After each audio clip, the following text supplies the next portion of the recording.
ചായക്കൊപ്പം നല്ലൊരു മൊരിഞ്ഞ റവ വട ഉണ്ടാക്കാം. ഇതുപോലെ ഒരു ഗ്ലാസ് റവയുണ്ടെങ്കിൽ നമുക്കൊരു 4 മണി പലഹാരം വളരെ ഈസി ആയിട്ട് തയ്യാറാക്കാം. അതിനായിട്ട് നമുക്ക് ഒരു ഗ്ലാസ് റവ എടുത്തിട്ടുണ്ട്. ഒരു പാനിൽ റവ എടുത്ത അതേ ഗ്ലാസ്സിൽ ഒരു ഗ്ലാസ് വെള്ളം ഒഴിച്ചു കൊടുക്കാം.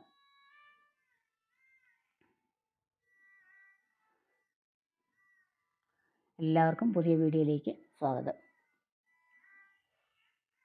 നമുക്ക് ചായ തിളയ്ക്കുന്ന സമയം കൊണ്ടൊക്കെ നമുക്ക് വളരെ പെട്ടെന്ന് തയ്യാറാക്കാവുന്ന ഒരു റെസിപ്പിയാണിത്. ഒരു ടേബിൾ സ്പൂണോളം മല്ലിയില ചെറുതായി അരിഞ്ഞ് ചേർത്ത് കൊടുക്കാം. മുളക് പൊടി 1/2 ടീസ്പൂൺ,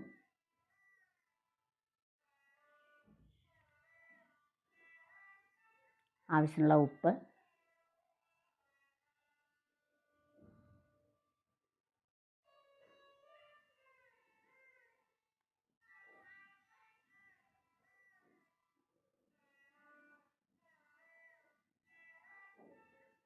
ഒരു ടീസ്പൂണോളം ഓയിൽ ഒഴിച്ചു കൊടുക്കണം.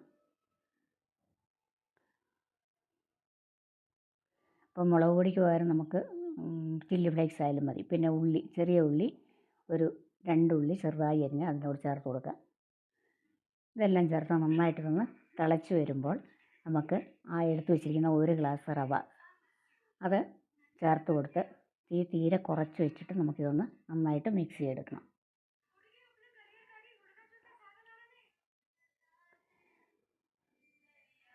കട്ട പിടിക്കാതെ നന്നായിട്ട് ഇളക്കി കൊടുക്കണം. അതിനുശേഷം നമുക്ക് തണുക്കാനായിട്ട് നമുക്കൊരു വൈഡായിട്ടുള്ളൊരു പ്ലേറ്റിലേക്ക് മാറ്റി വയ്ക്കാം.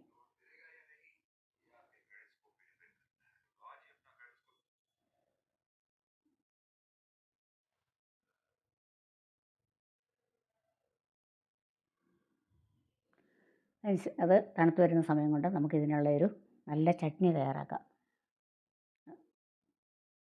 ഒരു നിലക്കടല ഉള്ള ഒരു ചട്നി നമുക്ക് തയ്യാറാക്കുന്നത്. പാൻ ചൂടായി വരുമ്പോൾ അതിലേക്ക് 1 ടേബിൾ സ്പൂൺ എണ്ണ ഒഴിച്ച് കൊടുത്തിട്ടുണ്ട്. അതിലേക്ക് ഒരു 1/2 കപ്പ് നിലക്കടല ചേർത്ത് കൊടുക്കാം. പിന്നെ 2 ഉണക്കമുളക് ചേർത്ത് കൊടുത്തിട്ടുണ്ട്. മുളക് നിങ്ങൾക്ക് എരിവ് കൂടുതൽ വേണമെങ്കിൽ നമുക്കത് ചേർത്ത് കൊടുക്കാം. ഇതിനി നമുക്ക് ഒരു മീഡിയം ഫ്ലെയിമിൽ വെച്ച് ചൂടാക്കിയെടുക്കാം. നന്നായിട്ടൊന്ന് മൂപ്പിച്ചെടുക്കാം. ഇതിന് പകരം പച്ചമുളകാണെങ്കിൽ നമുക്ക് ചേർക്കാവുന്നേ ഉള്ളൂ. വളരെ ടേസ്റ്റിയാണ്, വളരെ പെട്ടെന്ന് തയ്യാറാക്കാവുന്ന ചെയ്യുന്നതാണ്. തണുത്തതിന് ശേഷം നമുക്ക് മിക്സിയുടെ ചെറിയ ജാറിലിട്ട് നന്നായിട്ടൊന്ന് അരച്ചെടുക്കണം.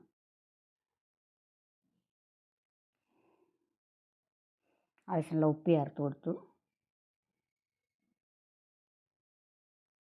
അതിലേക്ക് ഒരു ചെറിയൊരു കഷ്ണം പുളി വെള്ളത്തിൽ പിഴിഞ്ഞ് ആ പുളിവെള്ളം കൊണ്ടാണ് നമ്മളിത് അരച്ചെടുക്കുന്നത്. ഇതിന് നന്നായിട്ടൊന്ന് അരച്ചെടുക്കാം. ഒരു ചെറിയ ബൗളിലേക്ക് മാറ്റി വയ്ക്കാം.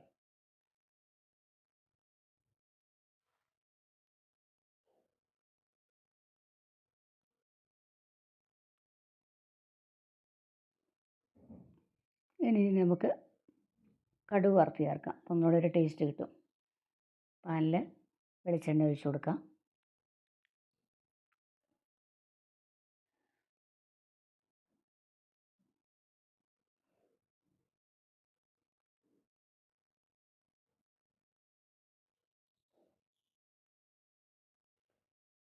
അര ടീസ്പൂൺ കടുകൊക്കെ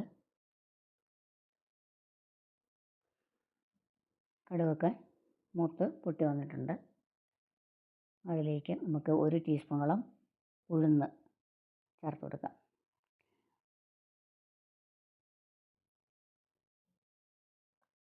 ചെറിയ ഉള്ളി അരിഞ്ഞത് അതിൻ്റെ കൂടെ ചേർത്ത് കൊടുക്കണം.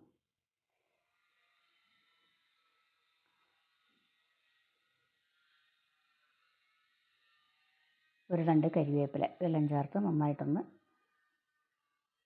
ഫ്രൈ ചെയ്തെടുക്കുക. അതിൻ്റെ ഉഴുന്നിൻ്റെ കളർക്ക് മാറാതെ നമ്മൾ തീ അഡ്ജസ്റ്റ് ചെയ്തെടുക്കണം. അതിനുശേഷം നമുക്ക് ഈ ചട്നിയിലേക്ക് ചേർത്ത് കൊടുക്കാം.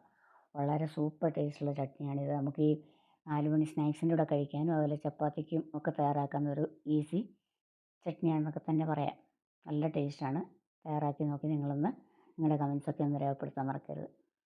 പിന്നെ നമുക്ക് വട ഉണ്ടാക്കാനായിട്ട് തുടങ്ങാം. നമ്മൾ കുഴച്ച് വെച്ചിരുന്ന ചെറിയ ചൂടോടുകൂടി നമുക്ക് നന്നായിട്ട് ഇതൊന്ന് പ്രസ് ചെയ്തെടുക്കണം.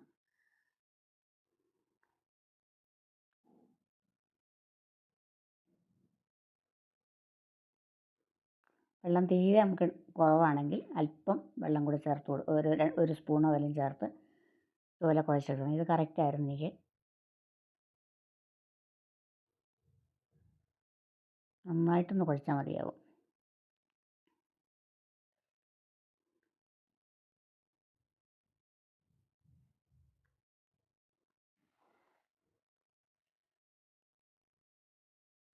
എന്നിട്ട് നമുക്ക് ചെറിയ ബോൾസ് ആക്കി എടുക്കാം. അതിൽ നിന്ന് നടുവിൽ നമ്മുടെ വടയുടെ ഷേപ്പിൽ ഒരു ഹോളൊക്കെ ഇട്ട് കൊടുത്ത് ആ ഷേപ്പിലാക്കി എടുക്കണം. ഈ കുഴച്ച് വെച്ചിരിക്കുന്ന മാവെല്ലാം ഇതുപോലെ തന്നെ തയ്യാറാക്കി വെക്കാം. നല്ല ക്രിസ്പി ആയിട്ടുള്ള നല്ല ടേസ്റ്റി ആയിട്ടുള്ള ഇത്രയും പെട്ടെന്ന് തയ്യാറാക്കാവുന്ന ഒരു വട വേറെ ഉണ്ടെന്ന് തോന്നുന്നില്ല. ഉഴുന്നൊക്കെയാണ് നമുക്ക് വെള്ളത്തിലിട്ട് കുതിർത്തുമൊക്കെ വരേണ്ടത്. ഇതിപ്പോൾ നമുക്ക് ആരെങ്കിലും ഗസ്റ്റൊക്കെ വന്നാൽ ഒരു 5 മിനിറ്റ് കൊണ്ട് ഇത് തയ്യാറാക്കാം എന്നുള്ളതാണ് ഇതിൻ്റെ ഒരു പ്രത്യേകത.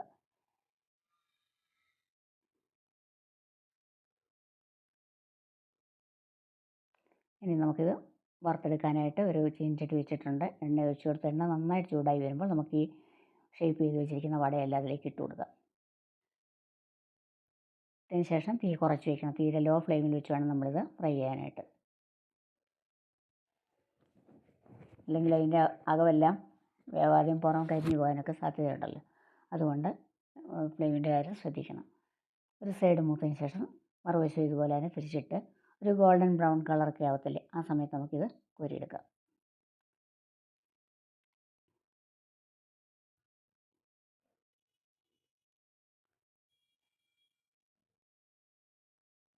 കരിവേപ്പിലയൊക്കെ ചേർക്കാം. കരിവേപ്പില ചേർക്കുകയാണെങ്കിൽ തീരെ സ്ലൈസ് ചെയ്ത് ചെറിയ ഇതായിട്ട് മാത്രമേ ചേർക്കാവൂ.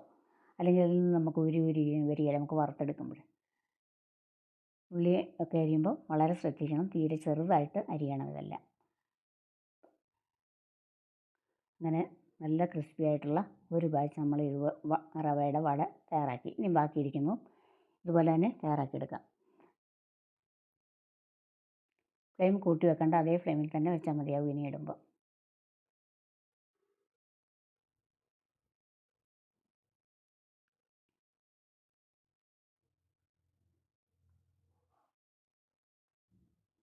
അങ്ങനെ നല്ല സൂപ്പർ ടേസ്റ്റുള്ള റവ വടയും അതിന് നല്ലൊരു സൂപ്പർ ടേസ്റ്റുള്ള ഒരു കടല ചട്നിയും തയ്യാറാക്കിയിട്ടുണ്ട്. അപ്പം ഞാൻ തയ്യാറാക്കിയ വീഡിയോ നിങ്ങൾക്ക് ഇഷ്ടപ്പെട്ടുവെങ്കിൽ ലൈക്ക് ചെയ്യാനും ഷെയർ ചെയ്യാനും സബ്സ്ക്രൈബ് ചെയ്യാനൊന്നും മറക്കരുത്. അതുപോലെ നിങ്ങളുടെ കമൻസൊക്കെ രേഖപ്പെടുത്തണം. എല്ലാവിധ സപ്പോർട്ടും പ്രതീക്ഷിച്ചുകൊള്ളുന്നു. പിന്നെ വീഡിയോയുമായി നമുക്ക് വീണ്ടും